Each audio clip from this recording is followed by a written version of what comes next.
Sajroning peteng jaman nalika rasa durung winetes lan angin isih saged maos karsa medal satunggaling pusaka keris sang panuntun rasa sang juru semat kamenungsan. Keris dudu mung wesi tumrap nyawiji, ananging jati dirinipun wis kagung urip ana nyawane, ana getihe, ana kadang gumolonging tuwah kang boten kasat mata. Saben garis, saben lekuk, saben pamor lan dapur iku kitab suci kang ketulis dening kaweruh, laku lan tumindak. Warangkane Gayaman Surakarta. Warangka punika kalebet gayaman anggitaning Surakarta.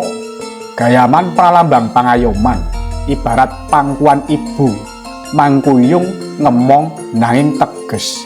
Gayaman Surakarta awujud lemah lembut, elegan, prasaja, ananging ngimut gegayuhan adiluhung. Makane sing andhat asor iku sing nyukupi jagat. Wong kang linuwih ora kudu seru-seru, ananging tansah andhap asor lan nglindungi sak kupingane. Pendoke kemalu ijo, pendhok kemalu wujude alus, nglimputi, nglindungi nanging manis. Ijo iku lambang kasuburan, pangarep-arep lan tentreming ati. Kemalu ijo maknane nglumputi kekuatan kanthi rasa sagering jiwa. Pendhok iki ngandhut wewelar tan sapa kang makarya mung karana ambisi bakal ilang rasa. Ananging sapa kang makarya kanthi segering ati bakal diparingi pangayoman. Keris punika dapur naga sungkem. Dapur naga sungkem punika naga pralambang kawicaksanan agung. Ananging naga punika sungkem nyembah sagede kekuatan paling dhuwur iku malah sujud, malah andhap asor.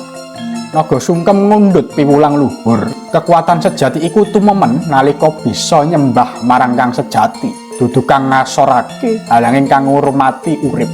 Pamore keleng, boten wonten corak, boten pating gregel, ireng legi, nyetek kasupuan.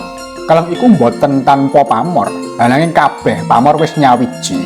Iku lambang sang guru sejati, ora gumebyaring derajat, ananging gumolonging rasa.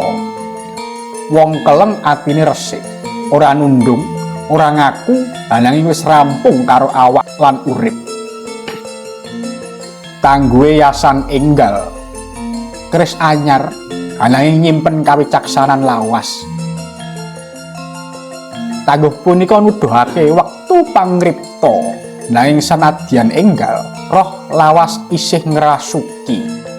Makane senadyan anyar, yen nyambut kaweruh bisa ngambah kawicaksanan para sepuh. Wong enom kang ngugemi tradisi lan laku iku kang bakal nuntun paradaban. Tuah pusaka punika ora mung nyangga awak, ananging nyangga niat lan rasa. Keris punika nguntapake rasa gumolonging batin. Yen sira nyepeng kanthi tulus, bakal ngluhurake martabat, niatake batin lan nuntun laku. Nanging yen mung kanggo gengsi, tuah bakal nyirna. Naga sungkem iki bisa dadi tuah pangayoman, kawicaksanan lan ketundukan marang sing luhur. Pamor keleng maringi aura ketenangan lan aura karisma ing alus nanging nyedot kawigaten. Ijo kemalon nglindungi saka rasa panase ati, nyegerake jiwa lan ndadekake ati gampang meneng.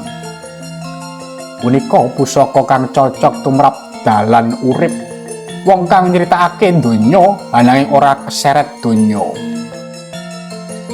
Saben pusaka iku guru, saben keris iku piwulang. Yen awakmu wani nglakoni rasa, ngunduh laku lan nyawiji karo kawicaksanan, keris punika bakal dadi penuntun sejati. Nadyan mung wesi, ananging isi rasa. Nadyan mung bisu, ananging paring swara. Suwun matur suwun.